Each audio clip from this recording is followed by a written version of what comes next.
제61차 파루시 아카데오시 여러분 환영합니다. 오늘은 요한계시록 강의 17장, 18장 우리가 해야 될 순서입니다. 17장은 음녀, 종교 유행과 열불, 적그리스도 제국입니다. 우리가 13장을 공부할 때 바다에서 올라오는 짐승, 적그리스도, 땅에서 올라오는 짐승, 거짓 선자에 대해서 함께 말씀을 나눴죠. 오늘은 그 땅에서 올라오는 거짓 선지자, 그자에 의해서 모든 종교를 통합한, 같이 종교 유행을 주도할 음녀의 정책, 어떻게 모든 종교를 다원주의를 이루는 그 음녀의 정책에 관해서 말씀을 해주고 있고, 또 13장에 등장한 바다에서 올라온 짐승 적그리스도 있죠. 그 적그리스도를 도와줄 열불, 적그리스도 제국에 관해서 17장은 말씀을 해주고 있는 겁니다. 우리가 함께 이 시간에 나누도록 하겠습니다. 앞서 우리가 계시록 15장을 공부를 했는데요. 그 15장은 예수님이 재림할 때 성도들이 공중 휴거, 어느 곳에 있는가 장소에 관한 말씀입니다. 그래서 계시록은 그렇게 우리가 공중 휴거에서 어디에 있을 것까지도 말씀을 해주고 있어요. 앞에 14장, 계시록 14장에서는 예수님께서 재림하시는 그 큰 낮을 가지시니 그분께서 곡식으로 상징된 성도들을 먼저 거두시죠. 그것이 바로 계시록에 나와 있는 휴거, 계시록에 나와 있는 휴거에 계신 거예요. 그리고 악인들은 포도송이로 상징이 돼서 심판을 받게 되죠. 그게 14장 말씀이고 15장은 공중 휴거된 성도들이 어디에 있는가에 관한 말씀이었던 겁니다. 그래서 종말의 두려움을 갖지 않고 유리 바닷가로 표현된 공중 휴거지에서 성도들은 무슨 노래를 불러요? 모세의 노래, 어린 양의 노래를 부르게 됩니다. 과거 이스라엘이 홍해를 건넌 후 모세는 하나님께 찬양을 올려드렸죠. 그것이 바로 모세 노래인데, 저와 여러분들은 예수님 재림하시는 날 공중 휴거되어서 모세의 노래, 어린 양의 노래를 부르게 될 겁니다. 여기에 참여하는 저와 여러분들이 되기를 축복합니다. 그래서 과거 홍해를 건넌 후 드린 모세의 노래는 종말에 불심판에서 건져 내음을 받고 부를 어린 양 노래의 예표다. 이렇게 여러분에게 지난 시간 말씀드렸어요. 예수님 재림 휴거될 때 우리 육체가 변화되는 것이 아닙니다. 우리는 육체 그대로 공중에 이끌림을 받습니다. 사도 요한은 이 계시를 보고 그 말씀을 기록하여 우리들에게 전하고 있는 것이죠. 성도들이 공중 휴거 되었을 때 이 세상은 하나님의 진노, 마지막 일곱 금 대접의 심판을 받고 멸망을 받게 됩니다. 그래서 오늘 우리들이 17장 공부하고 18장 공부할 텐데, 그 18장의 공부가 바로 마지막 지구가 완멸할 때 슬퍼하는 애가에 관한 말씀이 18장입니다. 이제는 하나님의 말씀을 듣지 않는 자는 이 교회 시대에 예수님 재림할 때 더 이상 그들에게 구원은 없습니다. 멸망입니다. 최종적인 시점이 이른 거죠. 이제 더 이상 하늘의 지성소에 들어갈 수 없습니다. 지성소가 이제 닫혀버렸어요. 예수님 재림과 함께. 예수님 재림으로 모든 구원이 완성됩니다. 그 지성소에는 세상을 심판할 일곱 대접이 쏟아 내려지게 되는 것이죠. 그래서 오늘 우리들은 다시 오실 예수님 그날을 바라보고 구원을 완성하시고 최종 심판하시는 장엄한 주의 의로움을 우리들은 보게 될 겁니다. 예수님 재림할 때 휴거되어서, 공중 휴거되어서 그 모든 것을 보게 될 거라고 하는 말이죠. 마지막 날이 가까웠으니 다시 오실 신랑 예수를 맞이하라, 신부로 단정하라. 이 전해될 사망이 우리에게 있는 겁니다. 그럼에도 듣지 못하는 자들, 그들은 음료, 계시록 17장 오늘 공부할 말씀에 보게 되면 왜 이 세상이 망하느냐, 다른 것이 아니라 마지막 날이 가까웠으니 다시 오실 신랑 예수님을 맞아 신부로 단정하라. 그 말씀을 듣지 않고 음행의 배교로 말미암아 이 세상이 멸망당했다. 그게 17장의 내용이에요. 그 17장의 내용은 안 믿는 자들이 또 믿는 성도 가운데 배교에 빠진 자들이 음료에 따라 배교하는, 그래서 그 음료가 종교 유행을 구성하는, 모든 종교를 하나로 통합하는 것이죠. 그리고 적그리스도가 세상을 지배할 수 있도록 힘을 뒷받침해줄 열불, 적그리스도 대국이 등장합니다. 그래서 음료 종교 유행은 종교적으로 적그리스도 도와주는 것이고, 열불 적그리스도 대국은 정치적으로 적그리스도를 도와주는 거예요. 이들에 관한 정체를 오늘 우리들이 공부합니다. 1번, 많은 무리 위에 앉은 큰 문. 많은 무리라고 하는 건 뭐예요? 예수님 외에 다른 구원자가 있다는 종교다원주의를 말합니다. 우리 앞에 사도행전에 나온 종말계시 공부할 때 우리 말씀 나눴죠. 미국은 전통적으로 대통령 취임식 때 목사님이 축도를 하는데, 근본 1월 20일 바이든 대통령 취임식 때 축도를 했던 비어만 목사님은 마지막 때 뭐라고 기도를 마쳤어요? 콜렉티브 페이스, 모든 종교, 다양한 종교 이름으로 기도합니다. 이게 지금 배교에 완전히 지금 물들어 있는 모습을 좀 우리 눈으로 좀 보게 하고 있는 거예요. 근데 이거를 보면서도 우리가 경각하지 않는다. 이게 참 어두운 거예요. 이렇게 많은 물은 예수님의 다른 구원자가 있는 종교다원주의를 가리킵니다. 그 위에 누가 앉았어요? 큰 음료. 그러니까 많은 물 위에 큰 음료가 앉았다고 하는 건 그 음료가 바로 교회를 배교하게 될 주도적인 세력인 걸 가르쳐주죠. 많은 물은 뭐라고 17장 15절에 설명하냐면 백성과 무리와 열국과 방언들. 많은 물이 백성과 무리와 열국과 방언이라고 하는 건 전 세계 모든 민족과 종교들이 종교 통합의 하나가 된다, 그 뜻인 거예요. 이렇게 많은 교회들을 음료교회로 만들 세계적인 종교통합본부의 거대한 조직이 바로 음료고, 이것을 종교 유행이다, 그렇게 별칭을 불러서 부를 수 있다고 하는 겁니다. 자, 큰 음료에 대한 설명입니다. 큰 음료란 변질된 복음을 전하는 배교 세력을 말합니다.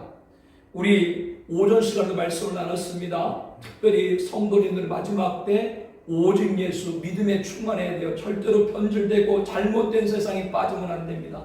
어디 예수님 말고 구원자가 있다는 말을 어떻게 감히 해요? 그거 참 감히 입에 꺼내지도 못하는 얘기들입니다. 역사 가운데 오래전부터 이런 배교는 등장했죠. 근데 마지막 때는 뭐요? 완전히 그것이 완성이 돼가지고 어떤 형태로 종교 통합을 이뤄서 종교 유행으로 완전히 변모하게 된다. 지금 그런 일이 이미 벌어지고 있죠.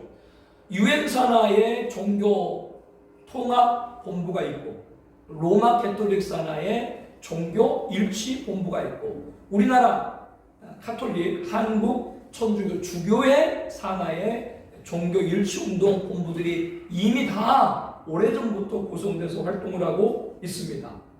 오늘 우리들은 촛대교회, 주님이 구하시는 교회, 주님이 함께하는 촛대교회가 되어야 되는데, 이런 정체를 바로 알고 진리에 맞서 싸우는 것이 지금 오늘 우리 교회들이 해야 될 것이죠. 데살로니가후서 2장 3절에 보게 되면은 불법의 사람 멸망이 하리라. 이자가 은부 지옥으로 몰아넣을 자, 적그리스도인데, 이자가 등장하기 전에 뭐가 있을 것이다? 배교가 있을 것이라고 이미 성경은 말씀해주고 있습니다. 지금 그런 시대죠. 교회가 배교되면 적그리스도를 뭘로 봐요? 사람들은 세계의 영으로 두고. 왜? 지금 자연재해나 사건 사고나 그 외에 갖가지 코로나 팬데믹도 마찬가지고요. 걷잡을 수 없는 이런 사태들을 일과 해결하는, 그래서 인류들은 적그리스도를 메시아의 영으로 보고, 그리고 유대인들은 인류의 메시아로 보게 된다라고 하는 겁니다. 많은 사람들은 세계 영으로, 유대인 특별히 자신들이 기다리던 메시아로 오인하게 된다는 것이죠. 그러므로 사탄은 적그리스도를 등장하기 전에 먼저 뭘 시키는 거예요? 배교를 먼저 일으키는 거예요. 왜? 배교가 되면 영적 눈을 잃어버리거든. 영적 눈을 잃어버리게 되니까 저게 적그리스도인지 아닌지 구분을 못하게 하는 일이 바로 배교예요. 그래서 오늘 본문에 누가 등장하는 거예요? 큰 음녀가 등장하고 있는 겁니다. 큰 음녀에 관해서 우리가 앞서 12장에 보게 되면 계시록 12장에 사탄 그 꼬리가 하늘의 별 3분의 1을 끌어다가 땅에 던진다고 그랬거든요. 하늘의 별 3분의 1이라고 하는 것은 주의 종들이거든요. 그러니까 종말에 주의 종들 거의 3분의 1이 배교에 휩싸이게 된다. 그렇게 이제 볼 수가 있는 거죠. 이 붉은 용, 마지막에 종들을 미혹할 이 사탄에 관해서 붉은 용, 용꼬리라고 하는 건 사탄의 교활한 속임수. 그러니까 용꼬리로 하늘의 별 3분의 1을 이끈다. 그러니까 용이 사탄이 교활한 속임수로 주의 종들을 속인다라고 하는 겁니다. 여기에 빠진 그러한 분들은 오늘도 우리 주변에 많이 있습니다. 기라성 같은 목사님들이에요. 기라성 같은 목사님들이 종교 통합 운동하는 일들을 적지 않게 어렵지 않게 볼 수가 있습니다.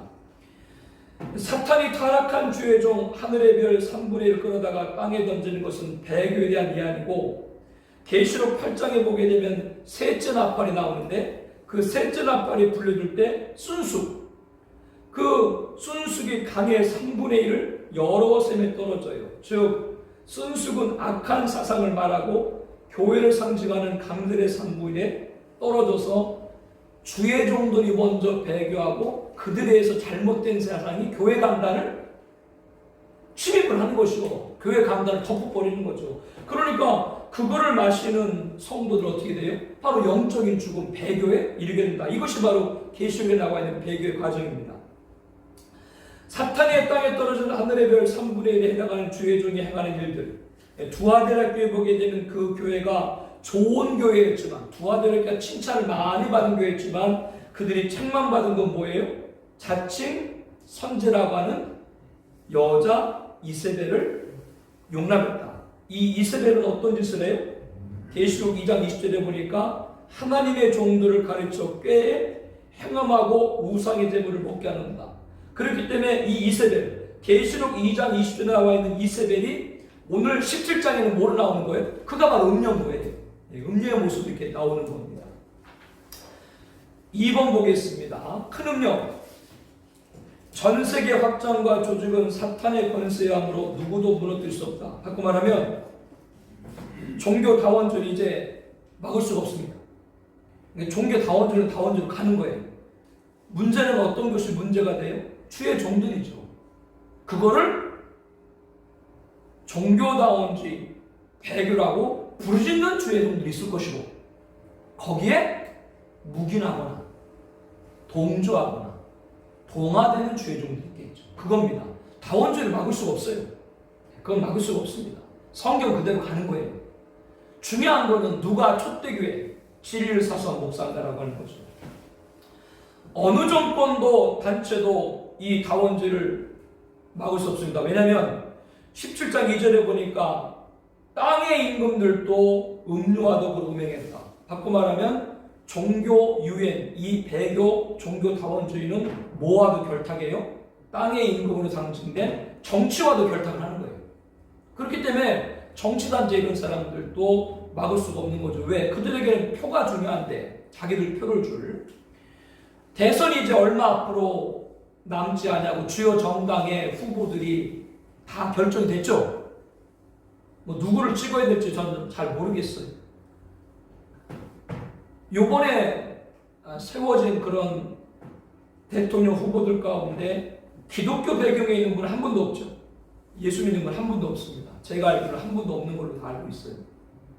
타종교 혹은 타종교라고 말하기도 애매한 이상한 데에 영향이 있는 분들도 있고 지금 그래요. 이분들이 주일날 뭐예요? 교회 다니면서 예배드려요. 성경책 들고 예배드리는 장면들이 뉴스에 나오잖아요. 그분들이 교회를 다니고 예수님 믿어서 그 자리에 있어요? 아니거든요. 정치의 계절이 다가오니까 그 표를 의식해서 가는 거거든요. 근데 교회만 가는 분들이 교회만 가요? 아니죠. 절에도 가고 또 미사에도 참여하고 이렇게 한다라고 하는 거죠. 음료는 여기와 결탁을 하는 거예요. 정치인들은 아무도 종교다운지 막을 수 없고, 좀 더 가깝게 표현하면 지금 누가 대통령이 되고 앞으로 누가 21대 이 나라를 이끌 지도자가 될지 모르지만 어떤 지도자가 되어도 성소수자로 대변되는 차별금지법 막을 수 있는 그런 대통령이 있겠어요, 없겠어요? 누가 되더라도 있어요? 그걸 막을 수 있는 사람이? 지금 여야 주요 정당에 나와 있는 후보들 공약을 보세요. 공약. 그 공약을 보게 되면 어느 정당에서 성소수자 박는다라는 말이 있나 봐봐요. 다 인정한다고 나오고. 그 정당 그거 보세요. 그 정당 저기 보시라고. 시기의 차이, 시간의 차이. 조금 더 빨리, 조금 더 늦게 요 차이지. 아무도 없는 거예요. 그렇기 때문에 어떤 사람을 믿어서는 답이 나올 수가 없습니다. 그냥 사람은 사람인 거예요. 중요한 거는 오늘 교회입니다. 우리 앞서도 말씀드렸죠. 앞서 오전 시간 우리 말씀에 나와 있는 종말 계시 우리가 연구할 때 말씀을 드렸습니다. 베드로와 사도들은 당시 종교자들이 절대 예수 이름 다시 전하지 말라 위협을 하고 노임을 받았지만 어떻게 했어요? 사도행전 2장에 보게 되면은 들어가서 동료들에게 그 모든 걸 알리고 합심해서 기도하면서 담대히 하나님 말씀을 전하게 하옵소서. 그리고 자기들 위협하는 종교주들 앞에 내가 너희들 말을 듣는 게 옳은지 하나님 말씀을 듣는 게 옳은지 나는 하나님에게 순종하겠다. 과연 그 자세라면 지금 주변에서 동성애를 한 성소자가 얘기했을 때 목사는 아니라고 얘기를 해야 되는 거죠. 근데 그런 목회자가 지금 얼마나 됐냐고 하는 거죠. 이런 모든 모습을 봤을 때 종교다운 줄 못 막아요. 못 막는데 방금 말씀드린 대로 끝까지 사명 있는 정도는 그것이 아니라고 말할 수 있고, 중요한 건 그런 것이 아니라고 말하는 주의 종들이 될 때 적그리스도가 나와도 저자를 따르지 말라라고 말할 수 있는 줄로 믿습니다. 근데 지금 성소수자 옹호하는 사람들은, 그런 목회자들은 적그리스도 나와도 좋은 영웅이야라고 말할 수밖에 없는 거예요. 이거예요. 이게 포인트인 거예요. 그래서 우리가 이거를 좀 배우고 있는 거고요. 성경 그대로 나와 있는 거예요. 3번에 땅의 음료들과 가증한 것들의 음료. 가증한 것들의 음료. 땅의 음료라고 하는 건 진리를 저버리고 세속화된 교회를 말하고, 가증한 것은 뭐예요? 우상을 섬기는 것이죠. 예.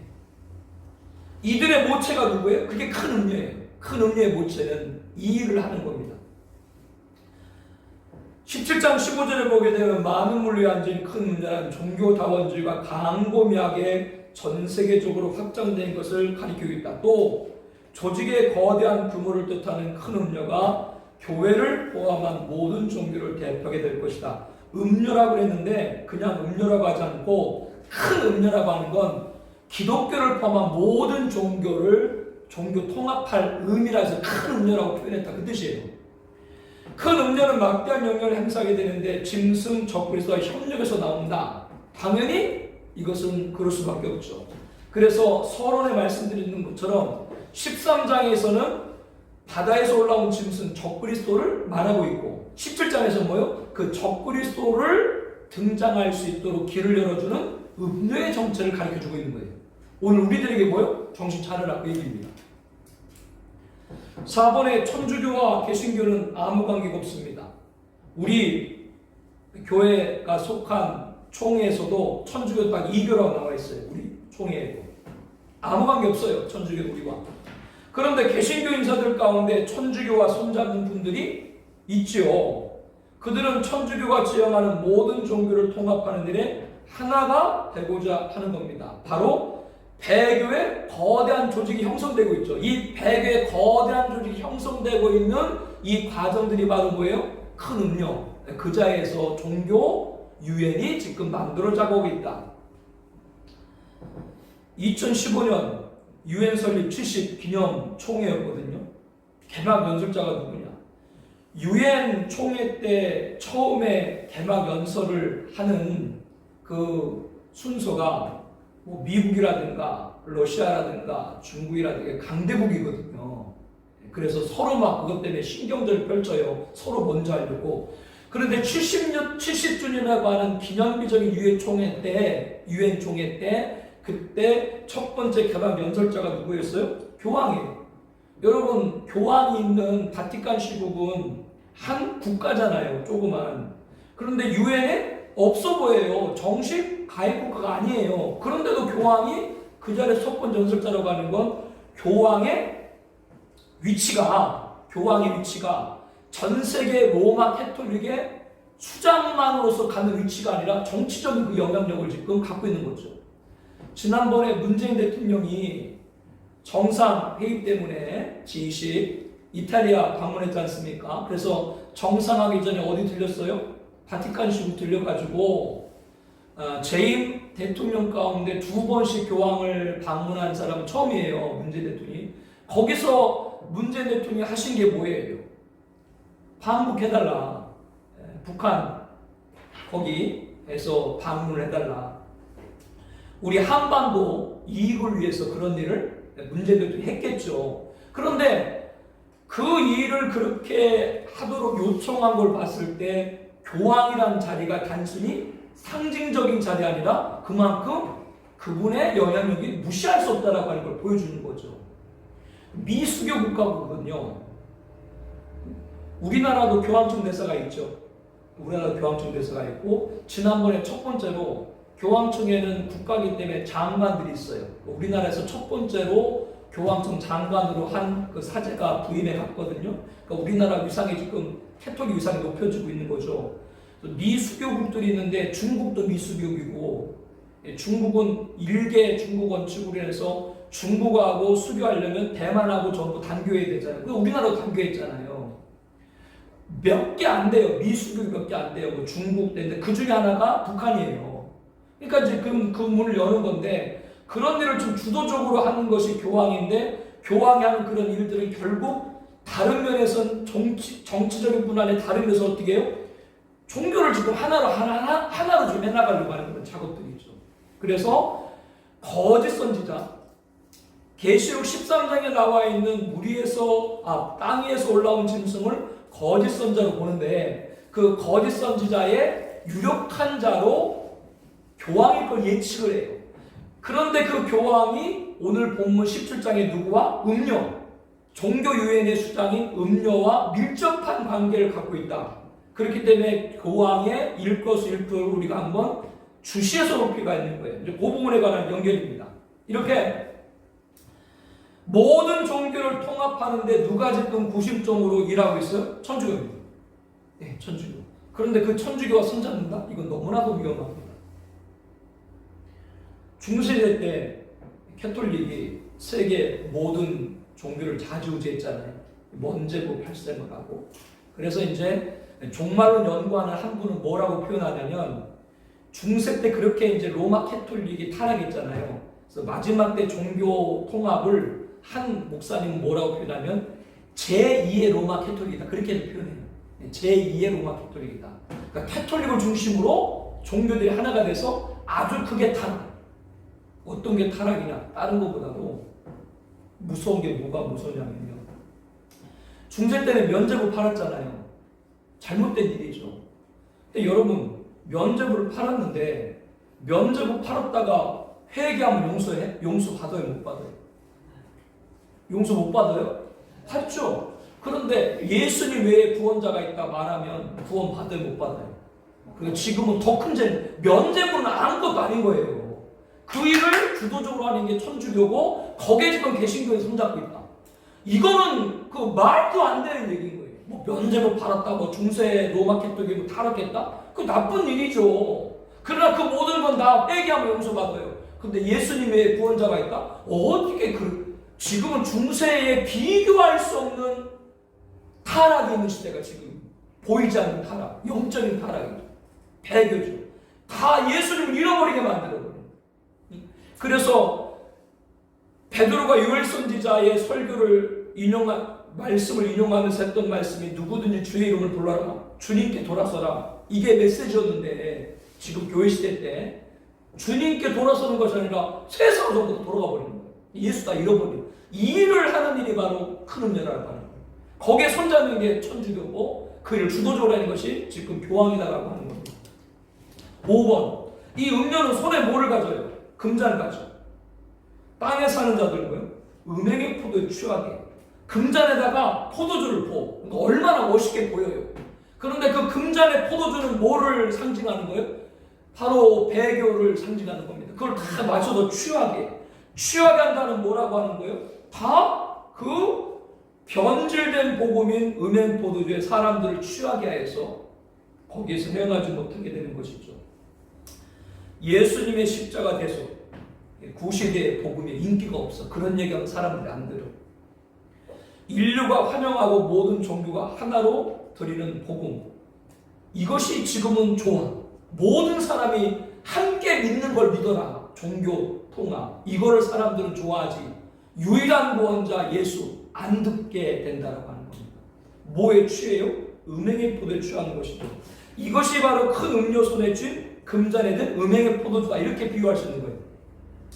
모든 국가, 모든 민족, 모든 종교가 함께 구원받으세요. 우리의 구원자는 적그리스도입니다. 이렇게 앞으로 외치게 될 거라고 하는 거죠. 누가 그런 일을 앞서서 했었어요? 통일교회 문선명이 모든 국가, 모든 민족, 모든 종교 하나, 평화일치. 지금은 누가 그런 일을 해요? 이만희가 지금 그런 짓을 하고 있고. 그래서 이 문선명이나 이만희나 이들을 보게 되면 바로 종말에 등장할 큰 음료의 모형들인 거예요.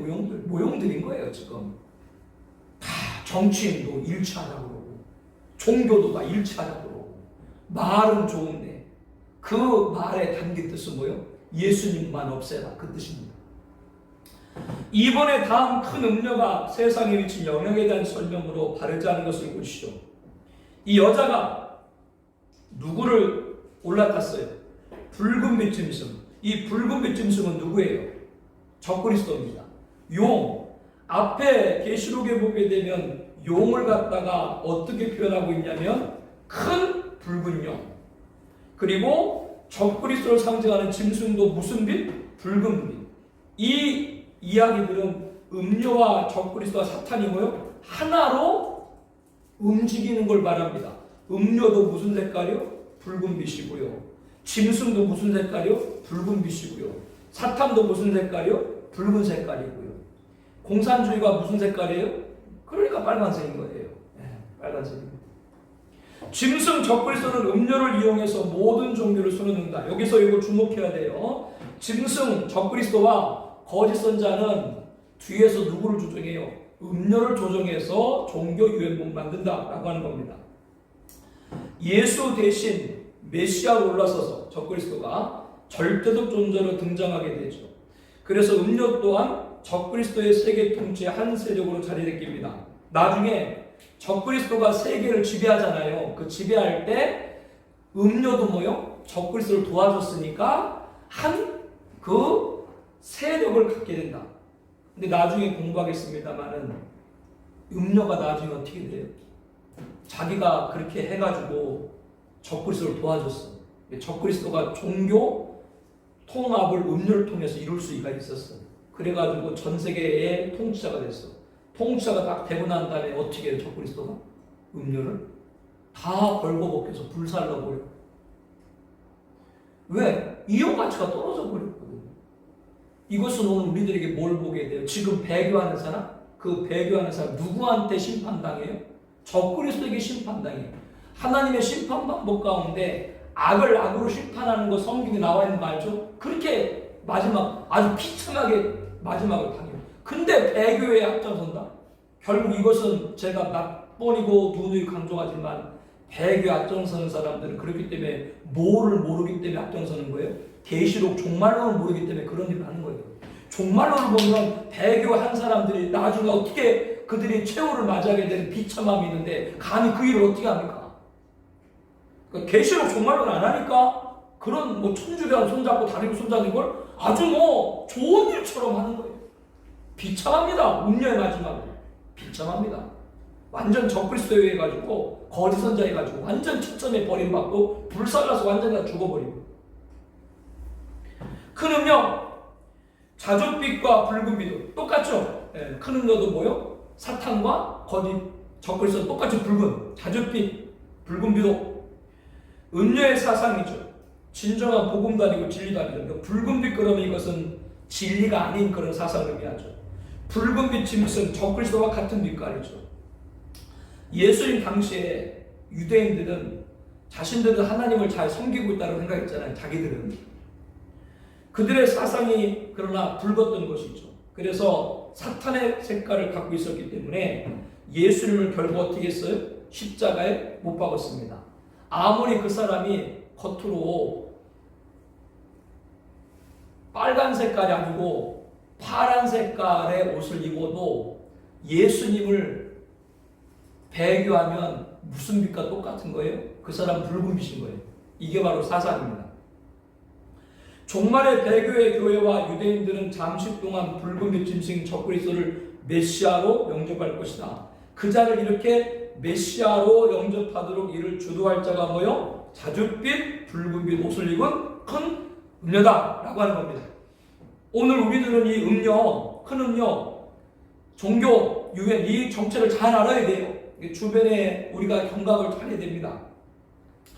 큰 음료의 이마에 이름이 기록되어 있는데 그 이름이 뭐냐면 큰 바벨론이다. 이마에 이름이 기록되었을 때 비밀이라 큰 바벨론이다. 그들의 정체가 아직까지는 뭐요? 비밀이라고 했어요. 즉 참 진리에 눈이 떠 있지 않으면 이 비밀을 알 수가 없다. 그렇기 때문에 뭘 배워야 돼요? 계시록을 배우지 않으면 몰라요. 알 수가 없어요. 이 예언의 말씀을 읽는 자와 듣는 자와 그 가운데 기록한 것을 지키는 자들만이 이 비밀을 깨닫고 그들에게 대항하게 될 줄로 압니다. 큰 바벨론이라는 세상을 말하고 큰 음료는 모든 종교를 통합 세계를 음행의 포도주에 취하게 합니다. 큰 성 바벨론이 멸망받는데 큰 성 바벨론이 왜 멸망받아요? 음료의 음행의 포도주에 취해가지고 멸망당하는 거예요. 이게 지구가 멸망당하는 최종의 모습입니다. 땅의 음료, 가증한 것들이 옵니다. 큰 음료가 이 땅의 모든 배교교회들과 우상을 섬기며 하나님을 대적하는 모든 종교 세력의 음료들의 모체가 된다. 즉 땅의 음료와 가증한 것들의 어미라고 하는 건 뭐냐면 이 큰 음료가 뭐요? 기독교든 미신이 됐든 뭐도 됐든 모든 종교를 통합한다. 한 예를 말씀드리면요, 우리 WCC 많이 얘기하잖아요. 세계 교회 협의회요. 근데 교회 협의가 아니죠. 종교 협의회죠. 거기서 총회 때 이화여대 제이민 교수가 그 WCC 총회 때 개막에 나와가지고 춤을 춰요. 무슨 춤인 줄 아세요? 죽은 자와 산 사람의 그 영매하는 춤을 춰요. 이게 바로 음료인 거예요. 음료는 기독교뿐 아니라 우리가 생각하는 미신 있죠. 미신. 이런 모든 걸 다 아우러. 그 어미. 이자요. 그러니까 WCC가 큰 음료로 가는 거죠. 그게 뭐예요? 아니 개막식에 우리로 말하면 무당대에다가 구사를 얻고 그리고 그게 무슨 6.25 전쟁 때 억울하게 죽은 영혼, 무슨 전쟁 때 억울하게 죽은 영혼, 그 억울하게 죽은 영혼들을 다 불러다가 위로한다. 이게 무슨 미신 무당하는 짓이지. 그걸 갖다가 WC 총회에 개막 때 그걸 한다고요. 큰 어미. 기독교가 됐든 모든 종교가 됐든 미신 됐든 그 모든 것에 어미. 우리 눈을 좀 보고 있는 거예요. 이런 일이 좀 보고 있다고요. 보고 있는데도 경각을 안 해요. 왜? 종말론 안 해서 그래요. 계시록 안 해서 그래요. 세상의 권력자들도 아까 말씀드렸죠? 음료를 무시할 수가 없어요. 왜? 땅에 사는 자들도 그 음행의 포도에 취했다. 그들 도움받지 않고는 정치 표를 받지 못하니까요. 음료가 모든 사람의 정신적 지주가 되는 거예요. 정치 됐건 뭐가 됐건 정신적 지주로 자리 잡는 거예요.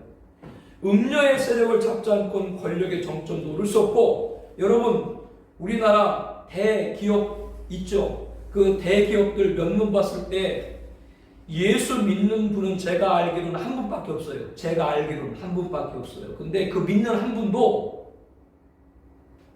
이상한 말을 해요. 그러니까 대기업 총수 가운데 예수를 믿는다고 하는 분이 계신데 그분도 좀 이상한 말을 해요. 누구한테 그렇게 들었기 때문에 그런 말을 하는데, 가룟 유다가 유대한 성명자래요. 제 얘기 뭔지 다 요 얘기만 하고 아시죠? 가룟 유다가 위대한 혁명자네요. 그런 얘기를 해요. 왜 그렇게 하겠어요? 그분이 다니는 그 교회 목사님이 그런 얘기를 하겠지. 대기업 총수 가운데 그래도 교회 다닌다고 하는 분이 그분 한 분인데 하는 말은 그런 말을 해요. 다른 대기업 총수들은 여러분이 아는 것처럼 우리가 알고 있는 이교, 우리가 알고 있는 미신 그쪽에 영향 있는 분들 많고요. 권력의 정점도 음료의 도움이 없으면 안 되고 정치 그리고 경제, 돈, 권력도 이 도움이 없으면 안 되는 거예요. 이렇게 지금 다 돌아가 버리는 거예요. 이게 지금 이게 참 그 볼 때마다 가슴이 아파요. 그러니까 뉴스를 이렇게 보게 되면 그러니까 제 눈에는 그 뉴스를 이렇게 보게 되면 이게 좀 음료 그 모습으로 막 가는 거예요. 제 눈으로 이렇게 보기에는. 여자가 이 음료가요 뭐에 취해요? 성도들 피와 예수 증인의 피에 취해요. 이게 참 기가 막혀요. 누구 피에? 성도들 피와 예수 증인 피에 취해요. 그러니까 이 음료가 누구를 박해하는 거예요? 진리를 전하는 죄종들을 박해하는 거예요. 그래서 이제 하나님은 역전시키라 말씀처럼 그래서 나중에 순교자에게 이 악인들을 심판 것을 맡긴 겁니다. 그래서 이 말씀 그대로 그좀 내는 거죠. 음료는 진리를 대적하는 일을 한다. 예수 증인들을 핍박한다. 그리고 적그리스도를 따르게 하는 변질된 복음을 진리라고 외치죠. 자신을 따르지 않는 자들에게 협박도 주저하지 않고 모든 권력과 함께하기 때문에 이 음료는 누구를 등에 업어요? 권력을 등에 업기 때문에 진리를 전하는 교회, 촛대 교회를 사회적으로 불이익을 줘. 지금 이미 진행되고 있죠. 코로나 팬데믹이 오면서 예배를 강행하는 교회들에게 얼마나 행정 여러 가지 명분 가지고 명칭 가지고 압박을 주고 여러 불이익을 줘요. 지금도 이미 그런 일이 벌어지고 있는 거예요. 그 결과 많은 성도들 생명을 죽이게 되고 진실한 하나님의 종들을 핍박하는 그래서 음료들은 뭐요? 그 진실한 종과 성도들 피해 취하는 거죠. 코로나19 정부의 방침을 따르지 않는 교회들이 여러 불이익을 당하고 있다. 종말의 정치적인 막대한 영향을 행사할 큰 음료의 모습을 이미 우리들은 보고 있다. 큰 음료 17장 1절부터 6절까지 보면 큰 음료의 비밀이고 10절부터 14절까지는 이제 짐승 적그리스도를 도와줄 열불 적그리스도 제국의 비밀을 말합니다. 그래서 1절부터 6절까지 음료는 적그리스도를 뭐요? 종교적으로 도와줄 세력이고 17장 7절부터 14절까지는 누가 등장해요? 열불 이들은 정치적으로 적그리스도를 도와줄 적그리스도 제국에 관한 설명을 우리들에게 해주고 있다고 하는 겁니다. 일곱 머리와 열뿔 가진 짐승이란 짐승 적그리스도와 열뿔 적그리스도 제국의 숨겨진 비밀을 알게 합니다. 일곱 머리 열뿔 가진 짐승이 앞으로 오늘 우리들에게 짐승을 도와줄 정치적인 세력이 어떤 모습일까를 우리들에게 알게 해주고 있다고 하는 거예요. 짐승은 적그리스도는 6장에도 나오고 흰말이에요. 그 다음에 8장에도 나오고요. 그리고 13장에도 땅에 오른 짐승 나오죠. 그리고 14장에도 보게 되면은 적그리스도 짐승 경배와 짐승표 받으면 영멸에 나와 있죠. 그러니까 이 적그리스도에 관해서는 6장도 나오고 8장도 나오고 13장도 나오고 14장도 나오고 여러 장에 관한 적그리스도에 관련된 말을 해주고 있죠. 그리고 또 17장에는 그 적그리스도를 도와줄 제국을 말하고 있어요. 그만큼 적그리스도 존재가 뭐요? 이거는 실제로 등장할 존재지 상징이 아니라고 하는 거예요. 근데 이게 왜 상징이에요? 계시록에 계속 몇 장에 걸쳐가지고 적그리스도 정체를 계속해서 말하고 있다고요. 오늘 본문에 반복을 합니다. 또다시 본문에 반복하는 것은 이자가 종말의 평화의 왕으로 위장 인류를 은구 지옥에 넣을 자이기 때문에 그렇습니다. 그래서 계시록 6장 8절에 보면 이자의 이름이 뭐요? 사망이고 이자를 따라가면 뭐가 뒤따라요? 은구 지옥이 뒤따른다. 큰 음료는 짐승을 적그리스도를 종교적으로 도울 세력이고 정치로 도울 세력이 뭐요? 열불, 열왕, 적그리스도 제국. 그래서 8장에서도 언급하고 있고 12장에서도 언급하고 있고 13장에서도 언급하고 있고 오늘 본문 17장에서 이 적그리스도 제국에서 설명을 해주고 있습니다. 그 전모, 이자의 전모, 적그리스도 제국의 전모를 명백하게 드러내는 이유는 다른 것이 아니라 절대로 뭐요? 상징이나 영적으로 보면 안 된다. 종말에 등장할 분명한 실제로 존재로 봐야 된다. 이거를 지금 강조하고 있는 겁니다. 내가 본 짐승은 전에 있다가 지금은 없으나 장차 무적에로부터 올라와 멸망으로 들어갈 자. 내가 본 짐승, 지난 역사 가운데 존재했던 인물이 아니라 미래에 등장할 적그리스도를 가리킵니다. 내가 본 짐승은 전에 있었다가 지금은 없으나 이것은 예전에 있었던 인물이었지만 지금은 없다. 이 말은 과거에 그자가 또다시 온다는 것이 아니라 그자와 같은 짓을 할 자가 앞으로 온다. 그 뜻이에요. 다니엘의 종말의 장차 한왕에 와서 많은 사람과 더불어 전 세계들과 함께 한 해 동안 언약을 굳게 맺고 7년 평화제약을 체결할 것이라고 했습니다. 장차 등장할 한왕, 본문에 뭐요? 내가 본 짐승. 그러니까 다니엘서에 기록된 장차 한왕이 등장할 것인데 그자가 7년 평화제약을 체결할 것이다. 다니엘서 말씀이거든요. 이것이 오늘 계시록 17장에 뭐가 나와요? 내가 본 짐승. 계시록 17장 그렇게 나온다 그 말이에요. 이자가 등장하면서 종말 시대에 7년하기 시작한다. 그런데 전에 있었다가 지금 없으나 라고 하는 것은 이자의 비밀을 알게 합니다. 즉 전에 있다가 지금 없다고 하는 것은 과거 어떤 자가 등장했는데 그자의 모습을 우리가 알게 되면 앞으로 종말에 등장할 적그리스도도 어떤 자인지 알게 될 것이다. 그 뜻입니다. 전에 있었다. 지난 역사 가운데 실존했던 인물입니다. 쉽게 말하면 적그리스도의 뭐요? 예표죠. 모형. 지금은 없으나 지난 역사 가운데 살았다는 것입니다. 이자가 장차 무저로부터 올라올 것이다. 이것은 종말에 적그리스도가 등장할 것이다 라고 하는 뜻입니다. 종말의 적그리스도의 역사적 배경을 우리에게 알게 해주고 있는 것이죠. 무저로부터 올라온다는 말은 전에 있었던 자가 다시 살아서 세상에 나타난다는 의미가 아니다. 아니고 짐승 적그리스도가 무저갱에 속한 자다라는 뜻이다. 무저갱은 타락한 천사 중에 악한 천사 중에 죄를 범한 천사를 가둬두는 것이 무저갱인데요. 장차 종말에 등장할 적그리스도가 무저갱에서 나온다는 말은 그 자가 어디에 속했다는 거예요? 무저갱에 속한 자다라고 하는 겁니다.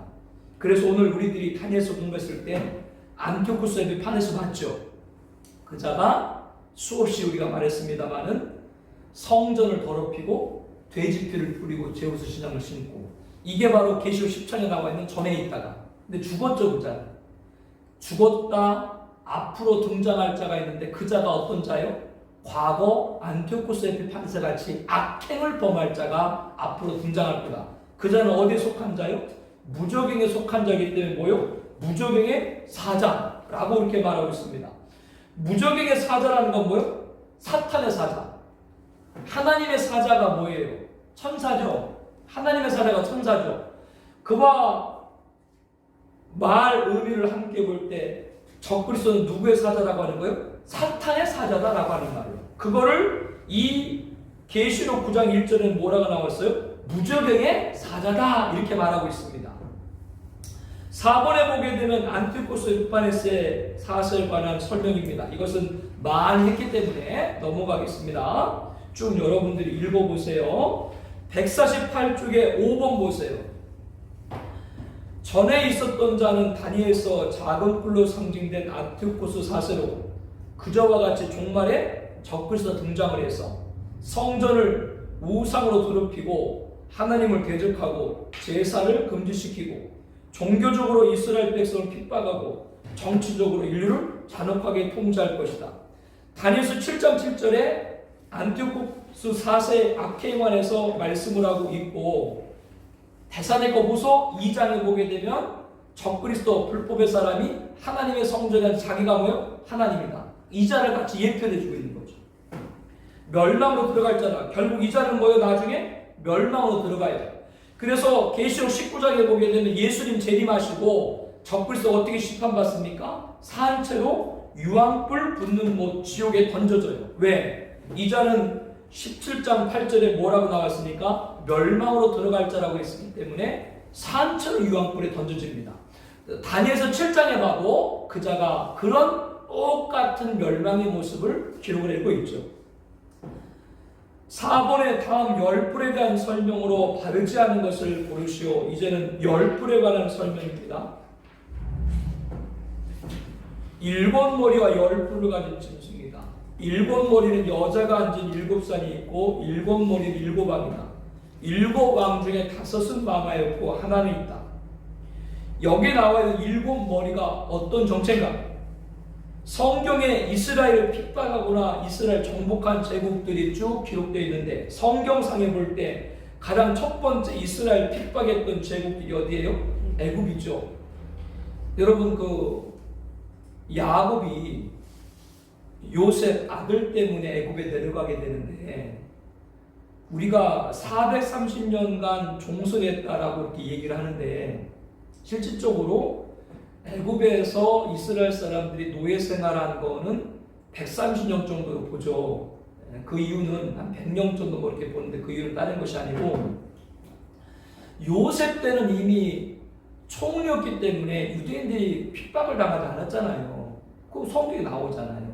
그런데 이제 그 야곱이 바로 앞에 서면서 내 나그네로 산 세월이 103년이다. 그걸 이제 어떻게 이제 성경학자들 보냐면 야곱이 태어났을 당시부터 이미 가나안 지역은 애굽의 속국이었던 거예요. 그러니까 그거를 다 노예 생활로 포함시켜 430년이지 실질적으로 고통받은 건 430년 아니거든요.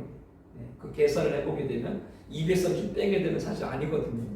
그래서 이 말씀을 볼 때 이미 그때 아브라함 후손이 야곱 때부터 이미 가나안이 애굽에 의해서 속국이었기 때문에 성경에 기록된 첫 번째 이스라엘을 지배하고 핍박했던 나라는 뭐예요? 애굽인 거예요.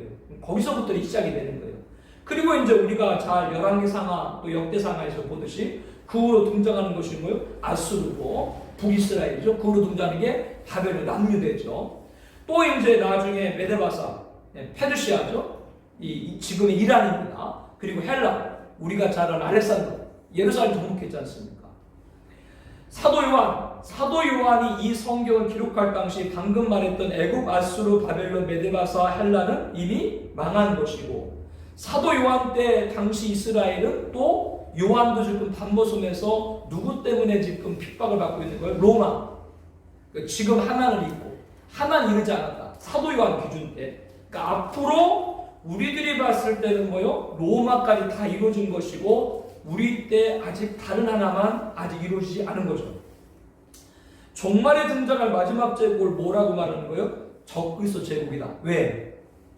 애굽도 이스라엘을 지배하고 핍박했죠. 아수르도 이스라엘 멸망시켰죠. 바벨론도 유대를 멸망시켰죠. 메데바사 페르시아도 이스라엘 정복했죠.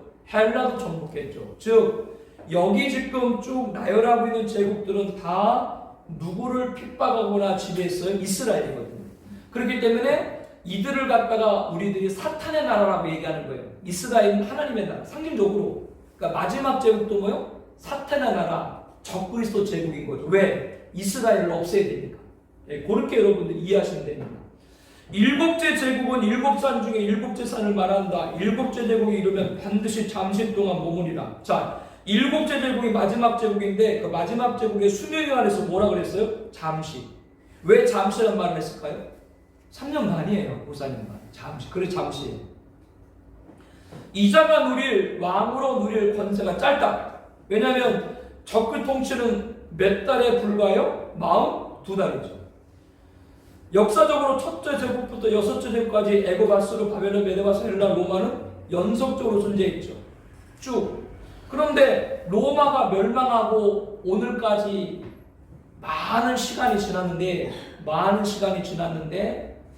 마지막 7번째 제국은 등장하지 않았죠. 그 이유는 다른 것이 아니라 로마 제국 이후에 이스라엘은 이 세상에 존재했어요? 존재하지 않았어요? AD 70년 1차 독립전쟁, AD 136년 2차 로마 독립전쟁 때 이스라엘은 멸망해가지고 전 세계 포로로 끌려가고 나라가 없어요. 팔레스타인, 시리아. 1948년 독립할 때까지 나라가 없었기 때문에 이스라엘이 없으니까 뭐도 없어요? 사탄의 나라도 없는 거예요. 그러니까 로마 이후에 공간이 있는 거예요. 공간. 장차라는 공간. 장차. 근데 이스라엘이 딱 독립하자마자 1948년 독립하자마자 여러분이 아는 것처럼 51년에 지금 유럽연합의 모태인 석탄 공동체가 시작이 되기 시작하죠. 그러니까 서서히 등장하는 거죠. 이미. 왜? 이스라엘이 등장하니까 이스라엘 잡아먹으려고는 마지막 제국이 등장하는데, 그래서 이 마지막 제국을 우리 사역에서는 뭘로 유력하게 봐요? 유럽연합을 유력하게 보는 겁니다. 그 설명을 저기 쭉 하고 있는 거예요. 그런 얘기입니다. 이번에 열 뿌린 열왕. 자, 예전에 이스라엘 지배했던 애굽이라든가 아수라든가 바벨론, 메데바스, 헬라, 로마, 이 이상에 있는 제국들은 모두가 왕이 한 명이었죠. 한 명이 여러 나라를 정복했죠. 근데 마지막 제국은 왕이 몇이에요? 열왕. 그러니까 마지막 제국은 여러 명의 왕들이 모일 거다. 그렇기 때문에 우리들이 뭐를 유력하게 보는 거예요? 유럽연합을 유력하게 보는 거예요. 그리고 유럽연합이 지금은 수십 개 나라로 지금 구성이 되어 있는데요. 앞으로 갈 때 그 나라가 10대 강대국으로 재편될 거다. 그렇게 봅니다. 이건 물론 예측이에요. 그래서 하나님이 어떤 힌트를 주고 있냐면, 예전에 첫 번째부터 여섯 번째 제국까지는 한 나라의 한 왕이 여러 나라를 정복해서 제국을 만들 거지만, 마지막 때 제국은 아니다. 여러 왕들이 모여가지고 제국을 만들고 모든 힘을 누구한테 줘요? 적그리스도한테 줄 것이다. 그래서 성경에 그대로 나와 있는 거예요. 계시록 17장 12절 13절 보면 열 뿔은 열왕이니 그들이 한 뜻을 가지고 자기와 능력과 것을 누구한테 주더라? 짐승, 적그리스도한테 주더라. 이렇게 나옵니다. 그러니까 마지막 제국의 정체의 모습들이 이렇게 이루어질 것이라고 우리들에게 보여주고 있는 거죠. 열 뿔 열왕도 짐승, 적을 통치할 때까지 3년 반 그들도 권세를 갖겠죠. 적그리스도는 일곱 번째 제국에 속한 자지만 여덟 번째 왕이다. 그 이유는 열불 열왕으로 구성된 적그리스도 제국은 일곱 번째 제국으로 여기에서 여러 왕들이 선출 때가 적그리스도에게 일곱 중에 속했지만 여덟째 왕인 것이다. 무슨 말이냐면요, 첫 번째 제국 애굽은 애굽 왕이 있죠. 여섯 번째 로마의 왕이 있죠. 근데 마지막 제국은 여러 명의 왕이죠. 근데 그 여러 명의 왕이 한 명을 뽑죠. 그 자가 누구요? 작은 뿔 다니엘서의 그 자가 적그리스도거든요. 그러니까 이 적그리스도는 여덟 번째 왕이에요. 근데 중요한 건 뭐예요? 여덟 번째 왕이지만 속한 건 어디에 속해요? 일곱째 제국에 속해 있다. 일곱째 제국에 있는 여러 명의 왕들이 뽑아서 왕이 됐기 때문에 여덟 번째 왕이지만 속한 건 어디에 속해 있다? 일곱 번째 제국에 속해 있다. 즉 일곱 번째 제국이 뭐예요? 적그리스도 제국으로 적그리스도를 도와줄 거다. 그 얘기입니다. 그에 관한 설명이에요. 열불 4번에 열불 열왕은 어린 양과 더불어 싸운다. 즉 예수님 재림할 때 싸운다는 말이에요. 계시록 17장 10절 나와요. 후 4년 반 끝난 후 재림하신 예수님을 대적한다. 아마겟돈 전쟁이죠. 짐승 적그리스도와 열불 적그 제국이 어린 양과 더불어 싸우는 전쟁이죠. 그러나 열불 열왕이 어린 양에 맞서 싸우려 할 때 어린 양은 만주해 주시고 만왕의 왕이시므로 그들을 이기실 것이고, 또 그들과 함께 있는 자들, 부르심을 받고 택하심 받은 자들, 진실한 자들 이기라. 예수님 어린 양께서 열불 적그리스도 제국과 맞서 싸울 때 예수님만 아니라 예수님과 함께 부르심 받고 택함 받고 진실한 자가 있다. 그들이 누굽니까? 바로 순교자. 우리가 사역해서 말하는 14만 4천 두 증인, 이들이 바로 예수님 재림할 때 하늘 군대로 같이 이 땅에 내려와서 이들을 다 섬멸한다고 하는 겁니다. 여기서 이렇게 이제 연결하는 것이죠. 그래서 계시록 19장에 보게 되면은 예수님께서 재림하신 후에 하늘 군대가 내려와 가지고 세상 임금과 세상 임금 군대를 다 무너뜨리거든요. 짐승 적그리스도와 거짓 선자는 산채로 유황불에 던져버리고, 짐승 적을 따르던 세상 임금과 세상 임금 군대들은 다 섬멸을 시켜버리는데, 이 섬멸시키는 그들이 바로 누구예요? 첫째 부활자, 예수님 재림할 때 100만을 다 같이 데려온 하늘의 군대들이다 라고 하는 겁니다. 계시록 16장에 보게 되면은 동방에서 왕들이 오거든요.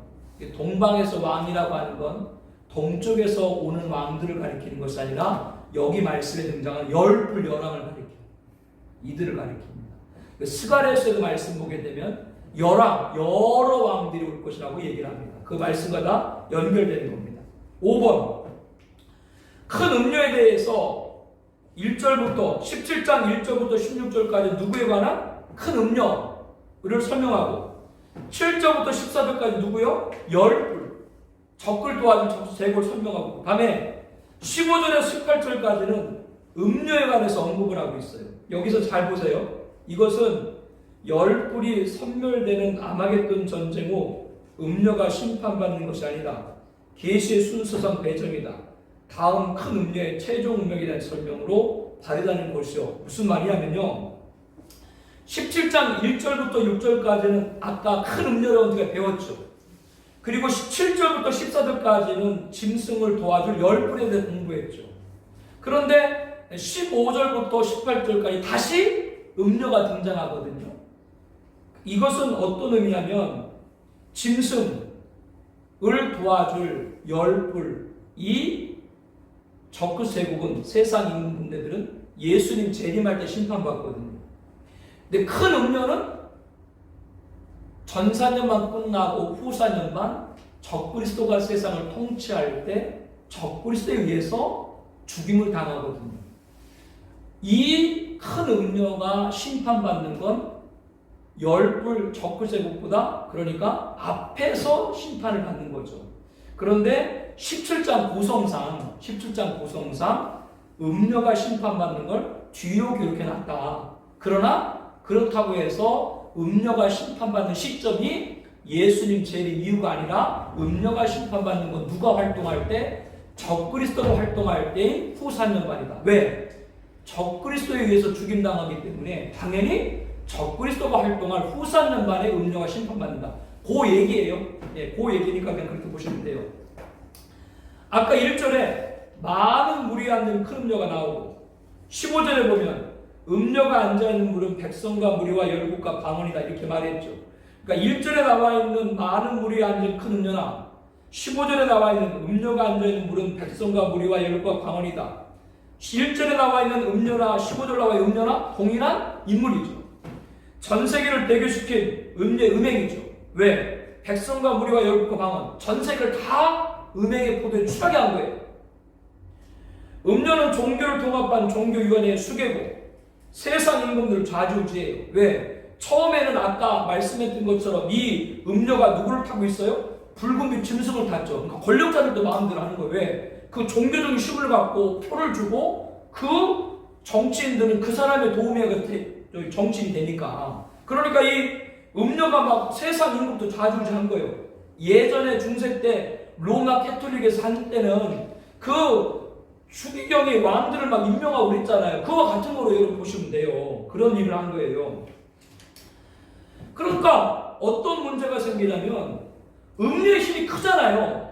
음료의 힘이 자꾸 커지니까 적그리스도가 가만히 보니까 이 음료가 자기보다 자꾸 높아지려고 하는 거예요. 근데 이미 전 세계 통치는 누구한테 가져갔어요? 적그리스도 가져갔으니까 자기가 보기에 이제 더 이상 음료는 필요가 없고 또 이 음료가 교만해져가지고 자기 위에 여왕 노릇을 하려고 하니까 여기서 갈등을 빚다가 그래서 후사년반 때 적그리스도에 의해서 이 음료가 다 죽임을 당하는 거예요. 그 설명입니다. 이번에 큰 음료가 뭐라 그래요? 나는 여왕으로 앉은 자요.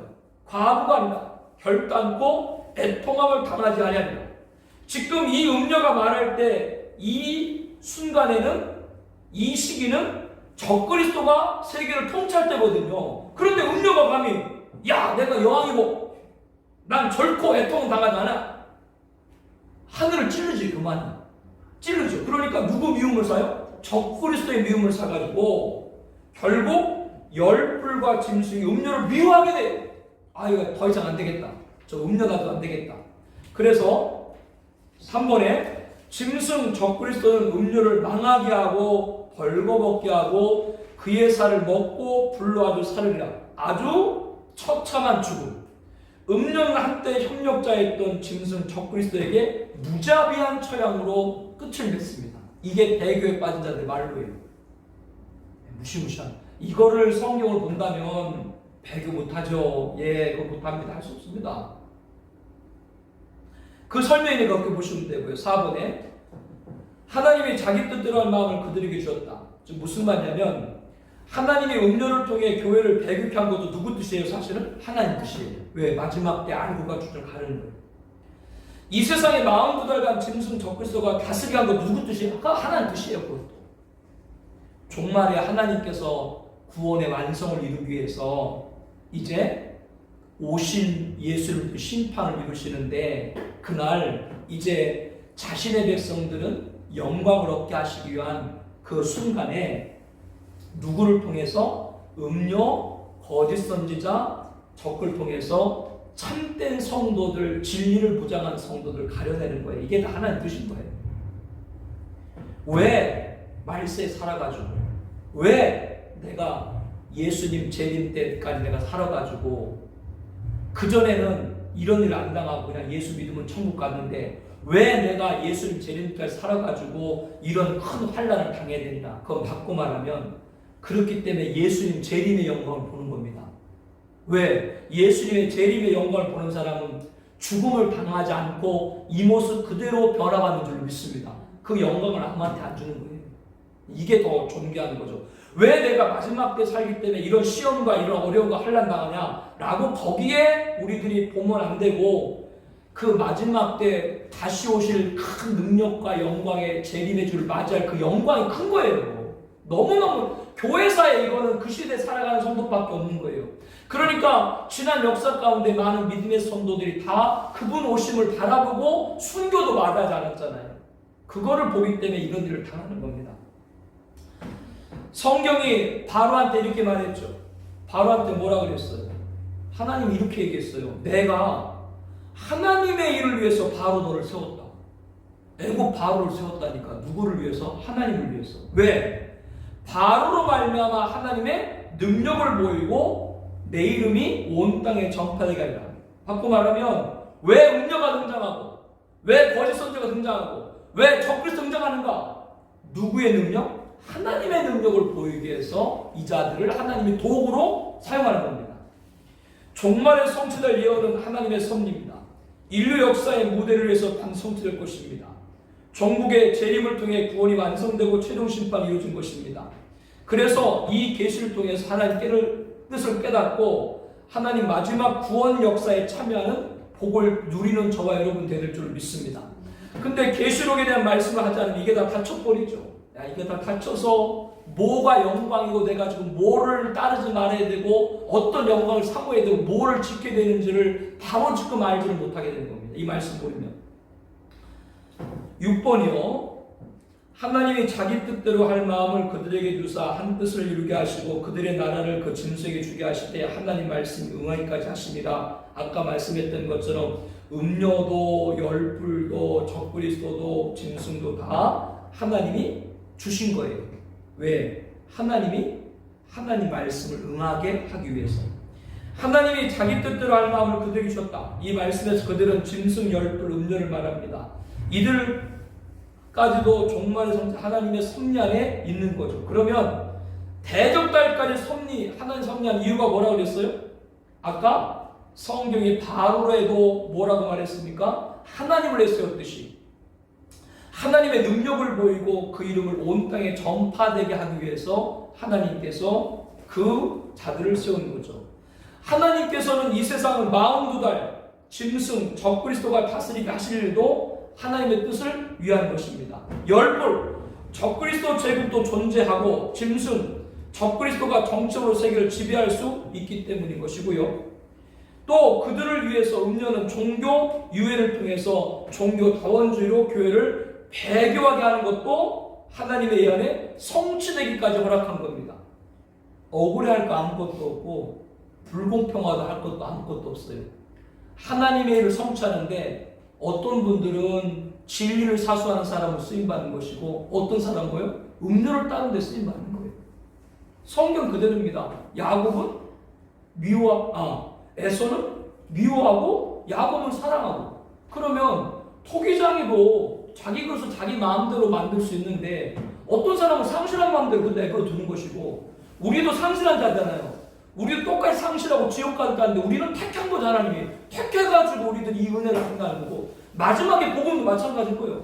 어떤 사람은 상실한 대로 내버려두는 거예요. 그냥 이거 가지고 뭘 말할 것도 없고 중요한 거는 그겁니다. 종말론 안 하고 계시록 안 하고 이거 모르는 거예요. 교회 시대만 전부로 아는 것 이것만 모릅니다. 아까 오전에 성령 강림과 청년하고 연결했잖아요. 말세의 모든 육체가 예언하고 환상하고 꿈을 꿀 거다. 지금 우리들이 예언도 하고 환상도 꿈도 하지만 그건 부분이지. 특정한 몇몇 사람이지. 모든 육체라고 하는 건 뭐예요? 천년왕국이다. 즉 2000년 전 성령 강림과 함께 교회가 시작됐는데 교회는 성령과 불가분이잖아요. 이렇게 교회 시작은 성령 강림과 함께 시작됐는데 그 성령의 부음이 모든 육체를 통해서 예언과 환상과 꿈을 말할 때가 바로 천년왕국이기 때문에 교회사의 완성도 뭐예요? 천년왕국인 거예요. 그와 마찬가지로 이 방금 말한 이런 내용을 종말론이 아니면 말할 수 없는 거예요. 다 전부 다 뭐 사도행전 2장, 요엘 선지자, 베드로 설교했다고 다 어디다 맞춰? 다 2000년 전 초대교회만 맞추는 거예요. 거기에만 맞추는 거예요. 그러니까 답이 안 나오는 거예요. 배교가 와도 뭐가 와도 별로 뭐 감각이 없는 겁니다. 좀 무섭습니다. 그 TV에 나오는 그 훌륭하신 목사님들이 다른 이교와 여러 일들을 하시는 걸 보면 정말 무섭습니다. 예, 무서워요. 계속 좀 볼게요. 이런 하나님의 계획으로 적그리스도나 거짓 선자나 음료의 세력이 등장하지 않으면 즉 음료나 거짓 선자 적그 등장하는 건 이자가 등장해야 죄가 차야 누가 와요? 예수님이 재림해서 구원의 완성을 하고 그래야 모든 죄를 심판하시는 그날이 오는 거예요. 그러니까 이자들이 있는 겁니다. 죄를 차게 하고 차게해서 심판이 오고 그를 통해서 뭐요? 믿는 자는 구원하는 구원의 완성. 이 두 가지 성취를 위해서 악들을 등장하고 활동할 수 있도록 하나님이 주는 겁니다. 왜? 그 자들이 등장해서 악이 창궐해야 누가 오시기 때문에? 예수님 오시기 때문에. 그 얘기예요. 그러므로 우리는 계시된 말씀에서 이 같은 하나님의 뜻을 깨닫고 하나님 마지막 구원 역사에 참여하는 복을 누려야 된다. 지금은 이 소망인 거죠. 계시록 18장 4절 6절에 보게 되면 이렇게 외칩니다. 내 백성아, 이 바벨론이에요. 바벨론 보고 세상 보고 내 백성아 거기서 나와 그들의 죄에 참여하지 말고 그들이 받을 재앙을 받지 말라. 이게 애가거든. 애가 바벨론이 무너지는 걸 보면서 거기에 참여하지 말아라. 그래서 바벨론이 멸망하는 것이 뭐 때문이라고 말씀드렸어요? 음행입니다. 배교입니다. 다른 거 아닙니다. 예, 종말에 말명하는 거 다른 거 아니에요. 배교 때 망해요. 절대 배교에 빠져서는 안 된다. 세상을 바라보고 순간의 이익을 따르지 말아야 된다. 재림주가 오실 하늘을 바라보고 누구처럼요? 오늘 오전에 말씀 나눈 것처럼 스데반처럼 하늘을 바라보면 하나님의 영광과 그 우편에 계신 예수님 보일 줄로 믿습니다. 계시록 예언을 통해서 하나님의 뜻을 깨닫고 어떤 것이 하나님의 의인가를 항상 기도하며 승리하는 우리 모두가 되기를 축복합니다.